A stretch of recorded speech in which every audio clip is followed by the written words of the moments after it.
Good evening, everybody. Hey, good evening, Billy. Number one in the house. I thought it was 197, mate. Yeah, so good evening, everybody. Bruce Foster, I'm your host. Jetski Republic, we're going to chew the fat tonight. A few things we're going to round up on, and then we'll get our guest on, Paul Hewitt from the British Freestyle Championship.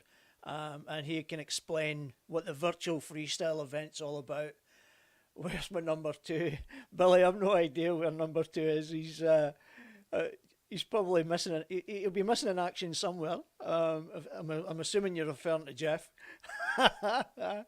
um, yeah, I hope everybody's had a good week and you've been up to all kinds of mischief out on the water. Safe mischief, I might add.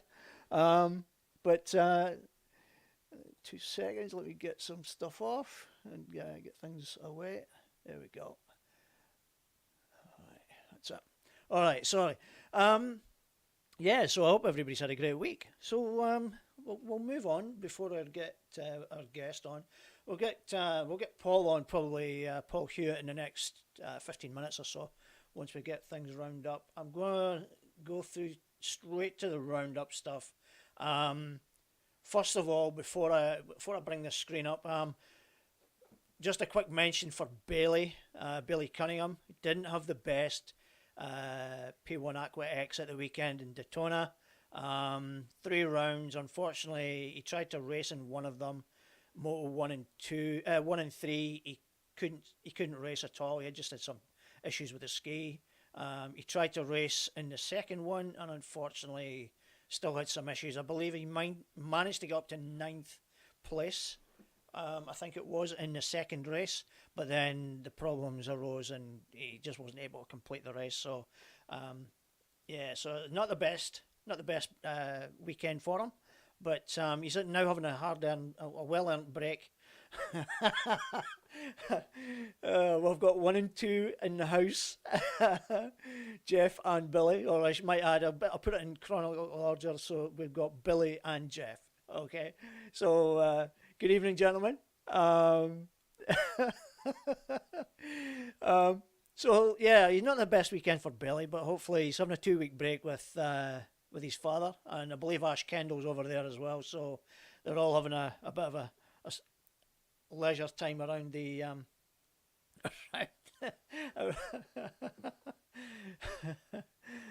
Don't forget. I'm aware of that, Billy. I'm going to give that a shout out. So yeah, we'll get on to that one. All right, so let's move on.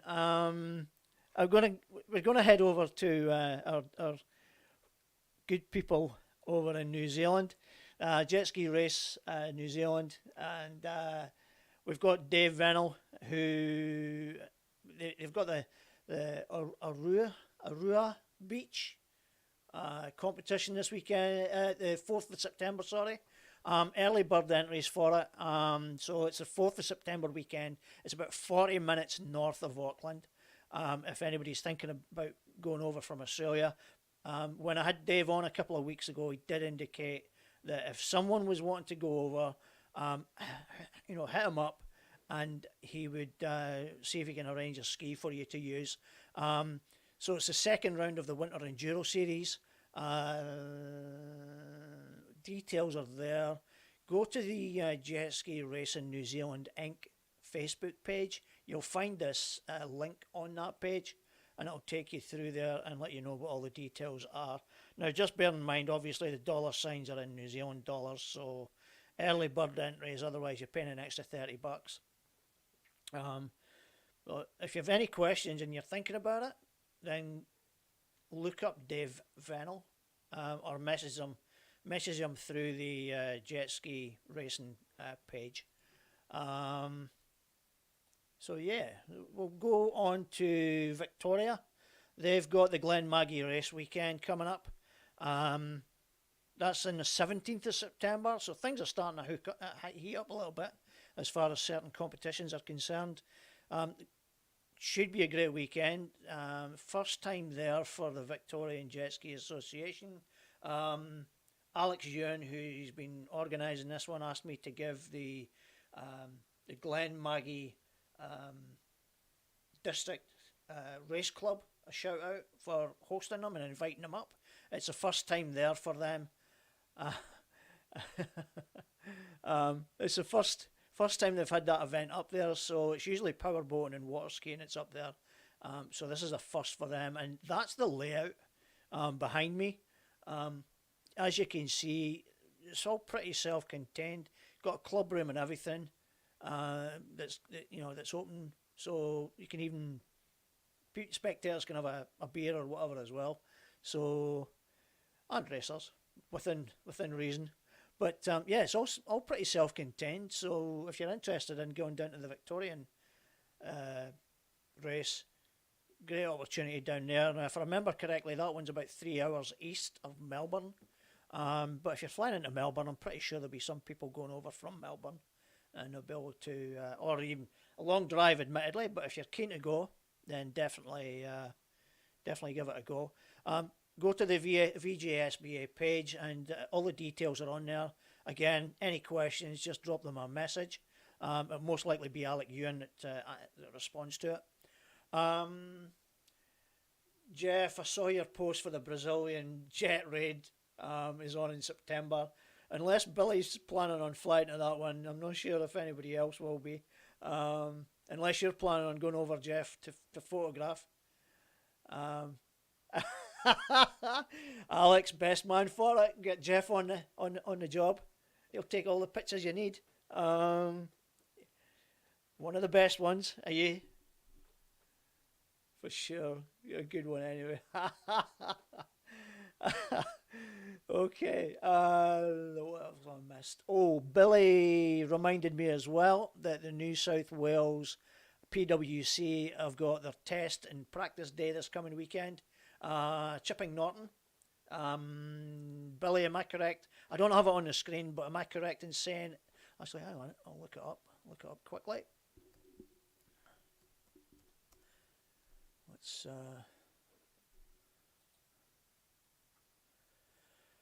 see what they've got. Training day, 21st of August. Just remember, guys, you'll need your day license for practice down there as well. Any questions, give them a shout, drop them a message. Entry links there. Let's have a quick look at it. Yep, there you go. This Sunday, 7 till 5. If you're down that way and you're looking to race or practice, jump on. Julie, you need to give me a call with regards to getting Matty on, by the way, and Mike. So give me a shout. Hey, Jeff, keep your wheeling and dealing for your own time, mate. You're not on here, please. Thank you. So there you go. That's in New South Wales as well. So things are starting to kick off for us here. And let's go to... QPWC is a bit behind the ball at the moment. The only thing they've got on at the moment is, again, they're just reminding people for the presentation. RSVPs have got to be in by 4 o'clock on Friday. So get them in as quick as you can. And if you're looking to get accommodation, Brisbane Holiday Village, that's the place. They'll probably still have some vacancies in there. If not, there's some places that are just down the road in Springwood. You can message the QPWC and they'll keep you right if any dramas. So let's see what else we got now. Now, shout out here for Jeff. Posted this one up. This here is the domestic violence PWC ride. This one is on the 18th of November, the Brisbane River. Jeff posted up in a couple of the groups. As you can see, this one's posted up on a Jetski Riders Gold Coast and Brisbane page. And there's 50 tickets available. $50 each. If you did it last year, you get it for $30 if you use the code, but that's only the first 30 tickets. And yeah, so it'll take you to this page here, which is Eventbrite. Grab your ticket. 11 a.m. out on the Brisbane River. It's earlier than it was last year because it was later in the day last year, which then meant it missed the news in the evening. So it kind of missed a bit of a media opportunity. So they're planning on doing it a little earlier this year, which to make the cut-off for getting in the news in the evening. So more skis involved. I think there was only 30 last year. Jeff just said there's only 17 tickets left. So get in quick while they're still available. The idea is that they go down the Brisbane River and in a formation of a ribbon, which is what they did last year, but there's obviously going to be more skis involved in it this year. And then they go under they go into the Colmsley boating ramp, way up opposite East Street, and it was 45 you had last year. I thought it was 30, but I'm okay. So 45 Jeff just said they had last year, so an extra 5 skis on the water. But yeah, so it's opposite with the boating ramp is Colmsley boat ramp opposite East Street, and then obviously right down, and then just before we go under the bridges and that, they form into the shape of the ribbon, and it'll be escorted down by maritime police, maritime safety people. Yeah, so pretty a good one to look forward to. And then let's remember as well, on the 28th of November, the same month, we've got the Santa Ride coming up as well on the Gold Coast, and those entries will be out at some point in October. It was indicated last week. So, Jeff, was there any word on what was maybe going to, if there was one planned for the New South Wales for the same day? Or am I jumping the gun a bit? There was initial mentions of possibly, there was mentions of possibly getting New South Wales to do something the same as well. So at the same time, same day, same time. So it'll be interesting to see if that comes off. 16 left. Billy, you just bought yours yet? Well, fingers crossed for that one, Jeff. Jeff's saying he hasn't heard anything back yet, so fingers crossed that comes off. That'd be a pretty epic joint initiative. So yeah, good. Finally, before I get Paul on, I want to go to this one here. A massive shout out to Joanna and Luke Gillespie, who got married at the weekend. And I've got to say, this is one of the best wedding entrances I've ever seen. I've never seen anything like this one before. This is absolutely brilliant. So how good is that for an entry for a wedding? That is brilliant. The funny thing was too, when I looked for these pictures, I typed in Joanne Christopherson and it never even came up. I think, what's going on? And then I remembered that obviously she'd changed her name.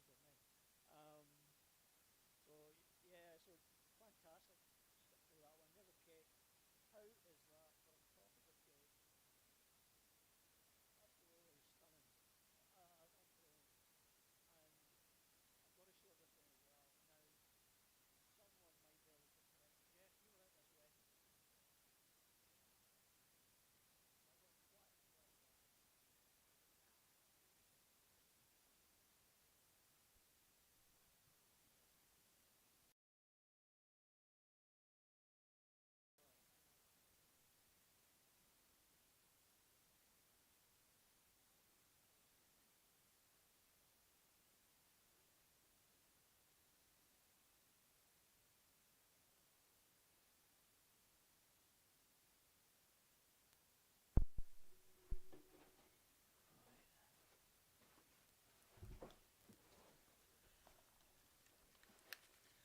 Nah, for some reason the power died on my mic. I don't know what happened there. Can you hear me now? I take it. When has that just happened then? So it's not too far out. So hopefully I didn't miss too much. Sorry about that, guys. But that's an amazing cake. I love that cake, especially the top. The top's just brilliant. And another bit of advertising there. I like that one, Joe. Pretty good. Hey, listen. Took a chance putting a Yamaha on top of the cake there. That could have sunk into that cake there, you know. Yeah, you got lucky with that one, Joe. So, and then this one here. This was just. I I've got to run this one as well because this was the entry. Now, Jeff, can you help me out here?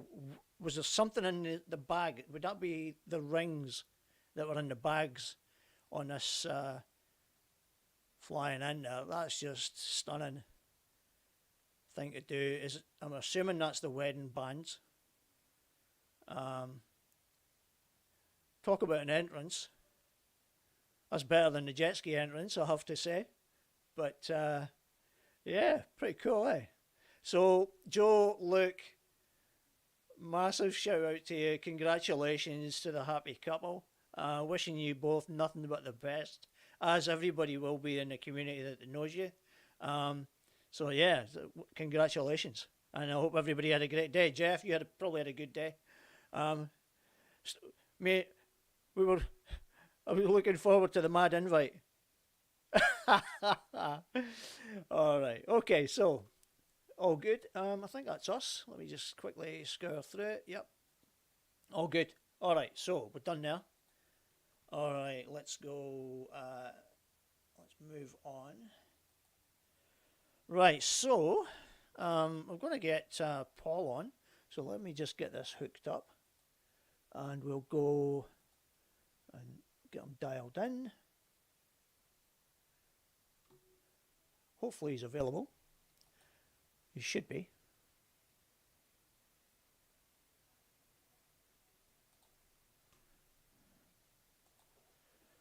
And we'll get chatting to Paul and see what the go is.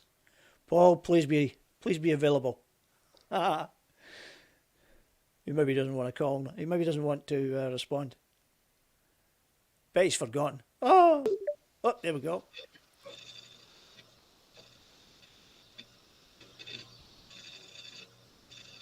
Paul.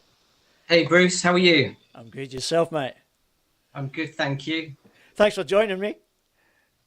You're welcome. I'm loving hearing about the jet ski wedding. Oh, when the pictures went up, it was like, whoa, you know, it's like, especially because someone put up the video of them actually entering on the jet skis to the jetty, and I just thought, oh my God, what's this going to look like? And then the cake posted up later on. I was just like, only Joe and Luke could do something like that. But anyway, welcome. People, everyone, if you don't know who Paul Hewitt is, he's involved with the British Freestyle Championships, and he is partly responsible for the Virtual Freestyle competition as well, which we will go into more details later. I'll leave Paul to explain how all that works. It was a new concept. I had no idea how it worked. I've had it explained to me by Bailey Cunningham, but a lot of people probably wonder how it's working. So first of all, Paul, I'll let you properly introduce yourself, and then we'll move on from there. So off you go. Thanks, Bruce, and thanks for having me on today. So, in terms of the freestyle side of the sport, so I've been involved in freestyle for about 15 years. Can you hear me? Okay. Yeah. I've been involved for 15 years. I've been competing for that long. The last few years I've been involved in running the British Freestyle Championships, and then Virtual Freestyle was born really as a response partly to the COVID pandemic. So it's been running for 3 years now, and initially there was some frustration that we couldn't run freestyle competitions, and I had this idea of a virtual setup where we filmed riders and we compiled that and then screened it as if it was live. Yep. And I ran that idea by a few people. In about 48 hours, I asked a couple of riders, one of the judges, one of the lakes who we might be filming at, and everyone seemed to think it was a good idea. Nobody had any objections. So 48 hours later, I published a press release that we were going to run it with the time frame, and without everything being fully formed or decided, and then it went from there. And the first event happened in 2020, and now I've had three goes at running this event, and it's grown quite significantly over the last couple of years, from what was initially a British run competition to having riders all over the world. In fact, we've covered most continents in the most recent competition, and it was great to have Australia featured as well. I think Tony Blair kicked that off by starting it, and I hadn't actually realised there was no competitive scene for freestyle in Australia, and that we were able to meet that need somehow, which was really good. We talked about that one the other night there, and as far as I'm aware now, I've got a couple of guys on here that are in the chat room, and they might be able to shed more light on this than me. Jeff Lakeford's been around the scene for a little while, so he might know. The only one I was aware of is the SCX, which is usually every April. But some of the guys on the chat rooms might be able to clarify what else is on in Australia as far as freestyle skiing is concerned. But I'll wait and see if anybody responds to that one. But it's certainly, your event's definitely grown to have a bit of an international appeal. You agree? Yeah. Yeah, I mean, the first year we ran it in 2020, it was 3/4 British riders. Yeah. The second year, it was about, I don't know, 40, 60. And then this year, I mean, half the riders were from the US, and we had people from Europe, Germany, Finland, Canada, Dubai.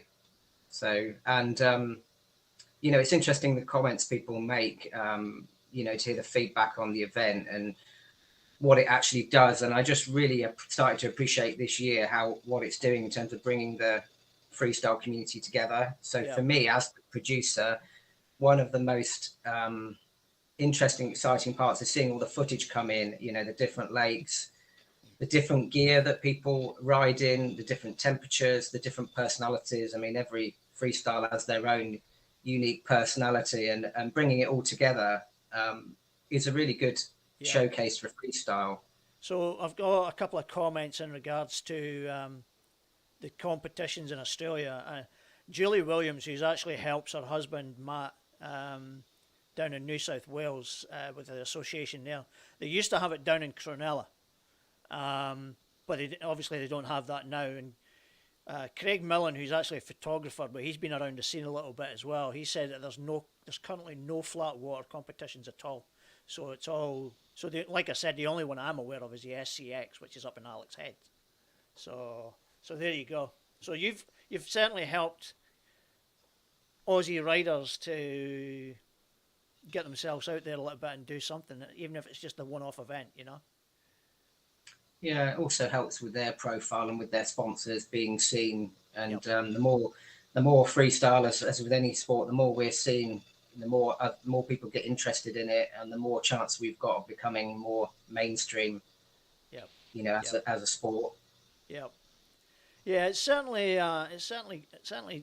caught my eye this year when I seen how much of an international feel it had to it compared to, like, I'd saw it the year before, and I saw your advertising it the year before, but to be honest, I never actually really paid a great deal of attention to it because I wasn't sure what it was all about. I thought it was, I don't know, I wasn't really too sure what I was thinking. I actually was questioning whether it was actually a legitimate competition, believe it or not. But obviously, with Bailey being involved in it this year, it got quite a few people interested in just to have a look and see what it was all about. And then that's when I asked Bailey, like, what is it all about? You know, what does it happen? And I think if I remember correctly, I messaged you guys a while ago in regards to it, and it might have been, I don't know, maybe the message went to someone else. It wasn't meant to, but I never got a response. So that was one of the reasons why I never really paid much attention to it. But then obviously this year, Bailey was entering the comp, and then I seen the international lineup and all that kind of stuff. So yeah, it's certainly it's got the potential to get bigger and bigger and bigger. Yeah. You okay? Paul, I think you've frozen a wee bit there, have you? You all good? I think the internet access is dipping in and out. Not sure if you can hear me. I can still hear you. Your video is not the best, but I can still hear you. Yeah. Yeah. So, where do you? So, how does the competition work then? It's really quite simple. Bruce. It's just there's a particular time window where all competitors have to get themselves filmed. You know, they can choose how they want to do that, book their camera and get themselves filmed, and then they have to submit it by a particular date. So I then receive all of that footage. You know, it has to, you know, have a 2-minute routine without any interruptions. So no clipping and editing, which is fairly obvious if someone's done that, and I can't imagine anyone would attempt it. They submit it, we compile it, I compile it, just lay it out one after the other, and then there's a time window when it goes out for judging. I give the judges a private link. The judges are probably some of the most well-known people in freestyle. They look at it over a week, submit their scores, they get compiled, and then we go into production. We put the commentary on top of it, so the judges haven't been influenced by the commentary. And then do all the production and the ads around it, and then it goes out on the agreed date. So it's simply taking people at a moment in time. They have a 2 to 3 week window, and I saw the presentation when you actually hosted the competition in real time, and like Craig Millen's obviously one of the guys who's gave me some feedback about the flat ski freestyling. Flat water freestyle skiing. He did I believe he did the film for Bailey Cunningham. So you know he's well versed in what needs to be filmed and what's not to be filmed. But when you guys put your production out, I thought it was pretty slick from what I saw. But I didn't watch it all. But it was pretty well. Like, I don't know if you practiced it or anything beforehand, but it just seemed to run real smooth. What the are you talking about the live results presentation? No, not the result presentation. The actual showing of the video of all the routines that were to be judged. Yeah, I mean that I put that together over about 2 or 3 weeks, and yeah, it's pretty well choreographed how that goes together. But I think when I did it in the first year, my biggest fear was the quality what I might get in terms of footage. In terms of being able to control how that went out and how that looked to the audience. And the first year we were filming the British riders ourselves with professional equipment. So I knew that was going to be good. But I think the riders have learned over the last few years as well, where they've competed more than once, is they've learned that they need to be closer to the camera. I mean, there are a set of guidelines that are published for them to follow. They need to be closer to the camera. They need to get a reliable camera person, how to time their routine. So I definitely see an improvement, and a little bit competitive, actually. Let's get me a really good introduction in a very good way, that they know how to polish their production now for their slot in virtual freestyle. I think the big thing is as well is the quality of cameras has improved so much as well, and with that it's actually helped photographers and videographers get a much better product put out there as well. So it makes life a little bit easier for these people to get the quality that they want. Technology is certainly helping a hell of a lot as well, and I can sympathise where you're coming from as well, because you want to control the footage as it comes in, and sometimes you can't control certain things, and it can be very frustrating. Yeah, I agree with the quality of the cameras. I mean, one of the British riders got himself filmed on the new iPhone 13, and it was almost as good as the professional equipment I've got. There wasn't too much difference between it. And scary thought, isn't it? It's just scary when you see what people are using. Yeah. So who else is involved with the whole production or the whole event? It's not just yourself, is it? You're not just a one pony machine. Not quite. It is a very small team. So I do most of it. I do all the production. I have a guy from a media company who does the live results screening, a guy called James in the UK. Adam Reynolds is one of our British riders. He won the 900cc class. He does a lot of the social media. So he will put out the releases as I do them. And he's really good at just promoting it as we go. We do a lot of promotion on the run up, and then post the event as well. And he's quite prolific on Instagram and Facebook, and I couldn't do it without him. Yep. And then Tim Plumpton is our commentator. So he's been commentating on freestyle in the UK and Europe for many years. He's one of our greatest supporters, and you know, he's somebody I can always rely on. He loves it if there's a freestyle event going on. So it's his voice that you hear over the top of the production. And then I have a little bit of help on the day as well with the prize giving. Yeah. Now, Tim was meant to be on tonight. What was his reasons for not coming on? Oh, I don't know. I think trying to fit the timings with Australia is quite a challenge, I think. I think we did quite well to hook up until, given the, was it 10-hour time difference? We're on 9-hour difference at the moment, so we're doing pretty well. That's why I appreciate you coming on. The problem is, well, the thing is, I like to try and keep it as live as much as possible, mainly for the interaction that you can get from the people in the chat group.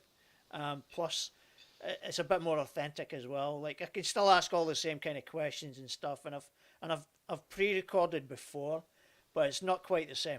And I hate, from my perspective personally, you get a bit of a buzz out of doing it live.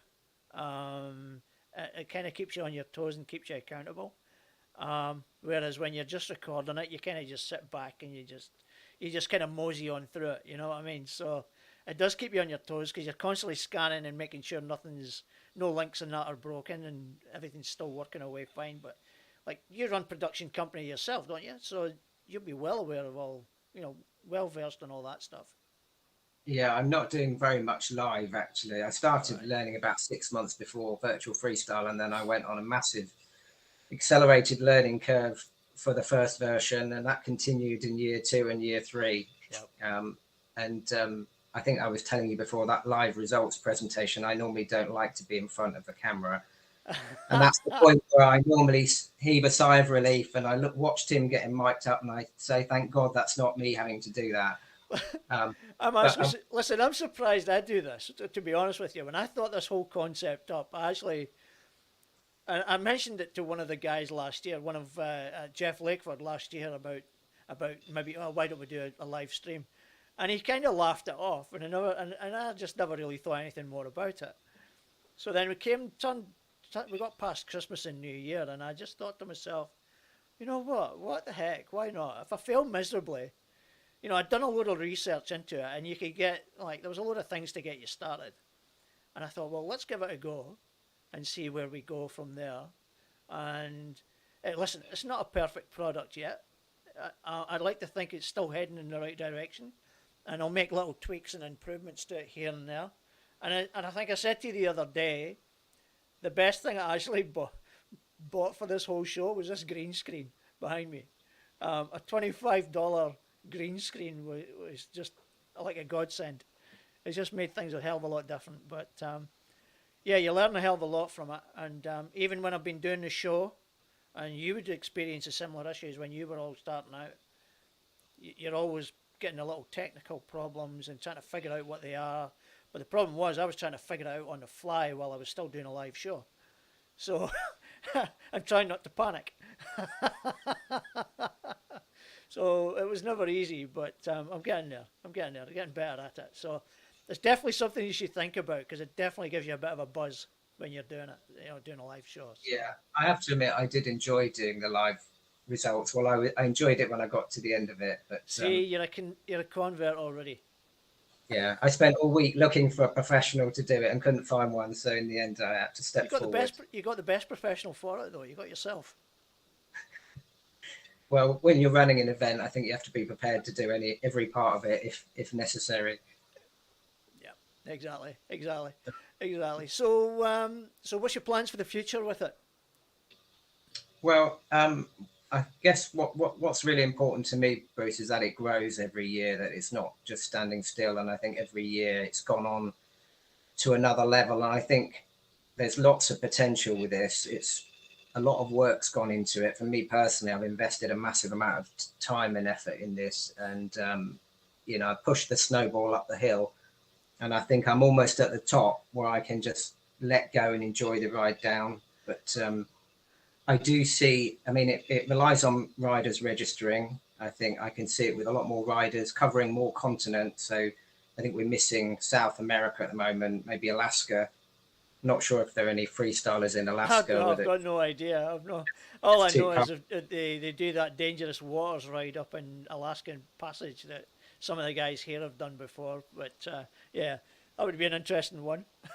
yeah, just putting it out there. If there's anyone from Alaska, any freestylers, we'd love to have them in the event, so I can see more further reach, more coverage, maybe more than one round. I've already been asked, would we run like a series, having Hell, prize yeah, money, that'd be interesting. Yeah, getting it on TV, and just getting it a little bit into the mainstream, so we go beyond our jet ski community.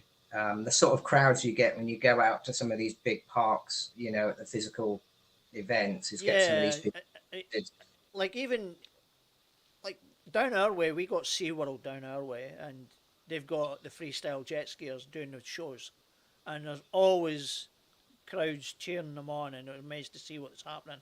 It doesn't translate into competitions because obviously there's no competition. So unless you're in the jet ski community, you wouldn't be aware of what's going on outside of things like shows at SeaWorld. You know, so there's definitely huge rooms for improvement, and I think as more of the word gets out about your competition and the concept of how it works, I think it would attract a lot more people willing to take part in such a thing. Yeah, definitely. Yeah, I mean, there are lots of, I guess, things that are different about virtual freestyle. But, you know, one of the things, it's very low cost to enter, you know, low barriers to entry. It's Yeah, a slightly easier way to start your freestyle career rather, you know, having your own lake, you haven't got to travel. And I think given the many challenges going on in the world right now, we kind of lurch from one crisis to another globally. Um, that's true. and the cost of that's how it feels a bit anyway to be Yeah, part of what's going on in 2022. it only seems to be the, I wouldn't say the privileged few, but there's certainly a small minority of people who are in a good position to still be able to travel to a lot of different events, but overseas. But it's not for everyone. Not everyone can do that and can afford to do that. But your concept certainly allows people. It gives people that platform to show potentially what they can do. Yeah, exactly. So I think given all the the cost challenges at the moment, a lot of which happened actually after our event this year, but it's looking more attractive by the minute with I know. everything going I well. know. I know. It definitely is. Eh? Hey, listen, you certainly got a lot of room for growth. There's no doubt about it. And if you were able to pull off a series of events, then that would be a phenomenal event for you guys. Um, so, what? It's always in the same location. I take it. Like you host it in the same location. I mean, as far as your presentation, where you go. Where's your local place? So, I mean, in terms of hosting, it goes out as a live stream. So, I just upload that to the streaming service from my local computer. But some of the filming, the British riders get filmed at their local lakes. Yeah. We did the live results presentation from Y Boston Lake. So that's one of the top That's what I was freestyle That's the lakes in one the I was country. thinking about. Yep, that's what I was thinking about. Yep. Yeah, Ride Leisure, the guy who owns that is hugely supportive of freestyle, um, and and always welcomes us there. So that's kind of a natural place. And I like to have. I mean, I could do it from my back garden, to be honest, if I had to. But I like to have a. I'm not lucky enough to have a lake in my back garden, and we like to have a nice lake as a backdrop. I've seen some people doing it in their swimming pools. Yeah, that's true, but I haven't got one of those either, unfortunately. Just get the portable ones, Paul. Just blow Yeah, it up. paddling or a green screen, just the picture. We can make it look like an ocean with technology these days. Yeah, So it's yeah, I possible. just on the video there, we're just looking at you doing your routine as well. So um, yeah, it's pretty cool, eh? Yeah, I mean, Good that is stuff. Does another Tim challenge. does Tim do it as well? No, Just you? he does tell me he's very good on a ski, but I've not yet Are we seen him talking on about one. snow ski though, or are we talking about snow, or are we talking about jet ski? You I know. hear he's very good on a ski, but no, he doesn't do freestyle as far as I'm aware, unless he's hiding his light under a bushel somewhere. So, do you only have a stand-up jet ski, or do you have a traditional sit-down? No, I think I've only ever once been on a sit down, or twice maybe in my life. I'm not sure I'm know how to ride one, to be Right. honest. Okay. I think it's not something that interests you, no. So you can go and do wreck rides and stuff like that, no? I wouldn't say it doesn't interest me. I mean, I did go out last summer around Dorset, around Durdle Door, on a jet ski safari. I did enjoy that, but the idea that that's somehow easier on your body, I think I shattered that illusion. When you smacked down on them waves that went right through my neck, I thought I may as well do this. What you can see on the screen, that's it's, I don't think it's any soft. You'd rather stick to something that you can control, like the freestyle stuff. Yeah, but I always had that a little bit as my retirement plan, going around the coast on a Because sit down. I've noticed lately there's a number of different groups, little groups of people that are doing different things around the country, around the UK, and then obviously you've got Dermot and Ken who are over in Galway, with the Islands Atlantic Adventures. So they're always willing to entertain people when they come over. So if you fancy doing a little jet ski ride around part of Ireland, you can look them Yeah, up. yeah. No, I do. It's definitely on my list of things to Because do. you know what it's like when you get to Ireland, especially in Galway where they drink plenty. So I don't know if you're a big drinker, but hey, Well, just yeah, putting it out there. I don't mind a pint of Guinness for sure. Well, there you go then. The home of. Yeah. Oh well, that's good. Um, so when are you planning to have the next virtual freestyle? Then is it on the planning on the drawing board for next year around about the same time, which was what was that, May? Or was that Yeah, June? I'm considering. I think I will consult with the riders on this. Considering putting it back a bit. Okay. I mean, some British riders say they haven't got long enough to prepare, and trouble is, when you're global, the seasons are different anyway, so you're always going to gain some people and lose others. Yeah. But I'm considering putting it back a little bit in the year to give people a bit longer to train and get their skis together. Yeah. Yeah. Yeah. I get that. And I know what the winters are like in the UK. They're not the most friendly. no, and somehow the winter got extended a bit this year, so there was slightly less time I don't to know. You've got a train. pretty decent summer so far. Yeah, we're waiting for.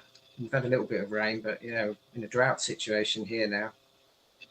That's crazy, and yet we would expect that here. And although we had it probably about 4 or 5 years ago, and then it went from that extreme to the other, where we had the bushfires, and then we had the floods. It's been like the Bible that's been getting rewritten Australian style. But Yeah, it's we're unusual just for the UK. Like even when I was growing up, I don't recall a drought. I don't ever no, recall a drought. yeah, I don't certainly, and the lakes are getting a little bit low now. We've got enough water to do a sub, but we Yeah, definitely need some rain here. maybe need to rethink that competition if there's no water in the lakes. Get the ba- you maybe need that pool, mate. You maybe need that pool. Yeah. Chances of hitting the bottom just went up, Bruce. That's for sure.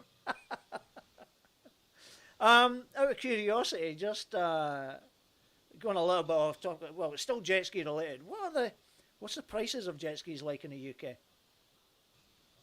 Oh gosh, maybe you're Stand asking ups. for. Like I'm talking stand ups, obviously, but like you might be aware of what a sit down would be.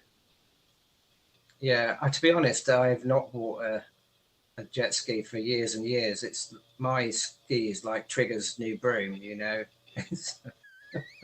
don't know whether people will know what I'm talking about in Australia or globally, but 5 new hulls and 6 new engines, and but it's still the same ski. Gets a bit, But yeah. It's still the original. It's close to your heart. You don't let it go. Yeah, I will There's a say few that. people like that here. They've kept their old skis, original skis that they've originally had. So you're not the only one that's done it. But yeah, Yeah, like they're going through, the price of them are going through the roof here. I would imagine it's probably going to be the same in the UK. yeah, that's second-hand prices. I couldn't comment on new, but I imagine they have second-hand prices have certainly gone up. It's Yeah, not really a good time to buy we call it at the the moment. COVID. We call it the COVID tax. Yeah, Yeah, it seems to be very much the case. It's not just jet ski. It's not just jet skis though. Second-hand cars. They're like, it's like you're paying brand new prices. yeah, that's definitely a global phenomenon. The COVID tax. Somebody's making money. It's not us, that's for sure. Anyway, I'm not going to hold you any longer because I know you've got to go and shoot off to work. I really appreciate your time, Paul. Guys, if anyone's interested in more information about the virtual freestyle or just what Paul and the British Freestyle Championships get up to, drop Paul a message or go to their Facebook page. He'll be more than happy to answer your questions. Paul, before you go, I always let our guests have a shout out to whoever it is they need to shout out, supporters, sponsors, all that kind of stuff, your loved ones. So the floor is yours. Off you go, my friend. Thanks. I just want to say what a great setup you've got here. I'm really impressed with your podcast, and I guess the only thing I would say is, the events like Virtual Freestyle, as well as all the voluntary effort, rely on sponsors. And I'd love to talk to somebody who's interested in, being the headline sponsor next year. Somebody who's got an idea, the same sort of vision as where this could be, as we have, and a little bit bought into that, and want to follow and sign up to innovation. We'd love to. You might have. There could be potentially someone watching this that's got the interest, or they do some promotional stuff themselves. So you can maybe, even if they're in another country, so you might be able to do some kind of collaboration type thing with them, or pick their brains or something. You know what I mean? So hopefully someone's watching will maybe get in touch with you. Yeah, I hope so. I hope that it can be even bigger and better next year. And one of the main reasons was to showcase the sport of freestyle. To put on a show. It's a competition, but it's a show across the world. Chance to show everyone what we do, and I really hope it can go to the next level next year. And you certainly help. I'm pretty sure it would be. I'm pretty sure it will. There's enough people that do it. They just don't have the competitions to do it. And you're making it pretty cost effective for people to do it. If cost's a barrier for them, it's not now. Yeah, I think not so. so much anyway. Thank you. Thanks for all your support, Bruce. And you need to shout out anybody else before you go? No, only we'll get Tim on for you next time. Definitely. All right, mate. Hey, listen, if you've got a date set in place for when you want to announce it, just let me know and we can do it on here if you fancy. That would be brilliant. Thank you. No worries, Paul. All the best. All right. Take it easy, pal. Thanks you. Thanks again. Take care. Cheers. See ya. Bye. So there we go. British Freestyle Championships, a virtual freestyle competition. A pretty unique competition, I'm sure you'll agree. It has so much potential to grow and get big and become a global event. But the concept is pretty straightforward, pretty simple. And it's got lots of mileage in it that can just explode and get everybody involved in it if it's if people are interested in joining it and getting involved in it in some shape or form. Any promoters out there that want to share their information or share their ideas or suggestions, Paul would be more than happy to hear from you. I'm pretty sure he wants to grow it, and if he can grow that event, then the community grows, the freestyle community grows, and it's just better for jet ski in general. So so we'll see how we go with that one. So we'll keep you in the loop with that one if there's any developments. I think that's pretty much us for tonight. It's a reasonably short one. We're only 50 minutes in. So guys, I thank everybody for tuning in. I've got one. Let me just double check, make sure I've done everything. Yep, we're all good. Guys, remember the entries for the domestic violence ride on the 18th of November. Jeff Lakeford's your man. Contact him. check out the Jet Ski Riders Brisbane and Gold Coast and Brisbane, sorry. The information's on there with the link, and yep, I think that's pretty much it. Now I'm going to close with a video, and I've left this video to last. The Seb Voyna, who lives up in Mackay, posted a video on his Facebook page the other day. He was riding out to Scawfell Island off the coast of Mackay. It's a fair trek out. I had a look at it on the map. I didn't realise how far out it was. So I'm going to share the video. Seb, I'm going to apologise to you first up. I've had to change the soundtrack on it because I was worried in case there's a copyright infringement. I checked it. It did say copyright free, but I didn't want to take the chance on it. So let's see how we go.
So there you go.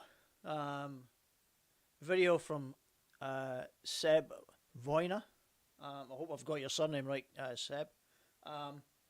Yeah, jet ski riding, sorry, wreck ride off the coast of Mackay, Scawfell Island, heading out that way. So pretty nice. Looks lovely up there.